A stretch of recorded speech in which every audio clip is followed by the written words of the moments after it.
I think for me the main takeaways, the circular economy, or I was sort of strengthened in my conviction that circular economy is all about moving from a situation where we consume natural resources and move large volumes of natural resources through value chains to generate value for customers and companies, to a situation where everyone sort of becomes much more engaged in how we use resources, and everyone becomes like a micro or a macro manager of resources.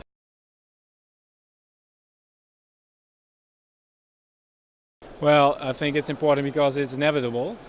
We have to find a far more smarter solution to our current take, make and waste system we have right now. It's not logical and it's not sustainable anymore. But instead of just being idealistic and tell every consumer to change their lives, they should, but we have to find solutions on the business side as well, and the governmental side as well, and from a technology point of view as well. We can find far more smarter ways to regenerate or to reuse our resources in a way that's also beneficial in terms of new business models. It's also beneficial to new companies, but also the existing companies can, if they are very smart and if they are very innovative, they can benefit from it.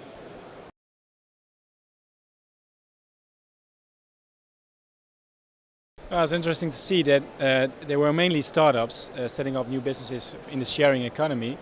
And the funny thing about startups and entrepreneurs in general, they just do it. They just do it and they work very hard to make it happen.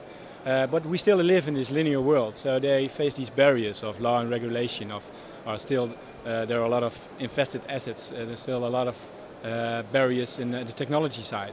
So I think we can help them, and I think it's because it's a system change.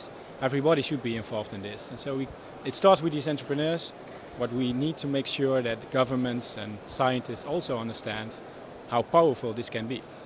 And these startups really sort of showed me that there are so many excellent ideas out there for how to connect technology with consumers, users, and big business to really drive innovation in how we deal with products and what our relationship with resources are. For example, we heard about companies who are working with customers in new ways of using products, so be that sharing products or borrowing products from each other or renting products to each other, and that places a whole new set of challenges and demands for how products are designed and developed, and making that link between the consumer-driven or user-driven innovation to the big companies who are manufacturing the products, sort of how to make that work so everyone can become these resource managers rather than resource consumers. I think that was quite interesting.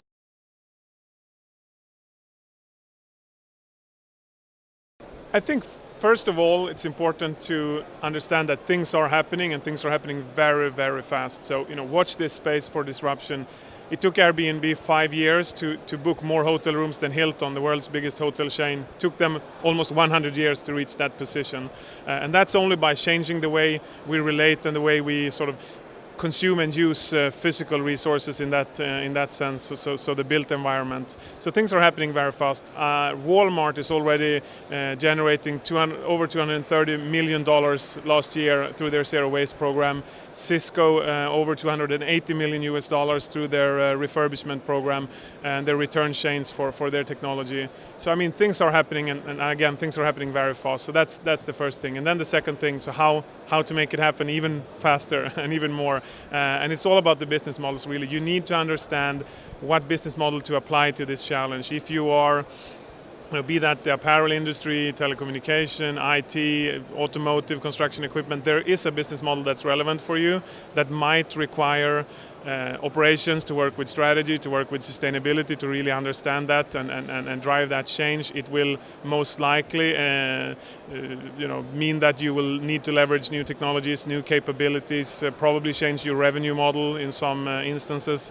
So scaling is all about business model and sort of the way you organize your business to deliver on that new promise. But again, things are happening, and if you're not doing this today, you are at risk of disruption.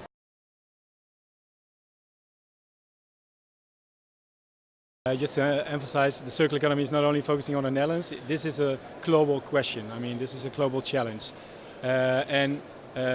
because like I said, it's a system change. So we probably should not only focus on businesses to create new business models, but we really need some impactful areas where we can have some leverage. For instance, we're now working with a pension fund where we try to create this investment strategy that is not backward looking and looking at the criteria to exclude companies, but looking forward what the potential is of, for instance, Airbnb, which became very successful. And it is perhaps the holy grail in the financial area, but we can pinpoint some key points in this system we have right now to make this thing go even faster and really get this into the mainstream area.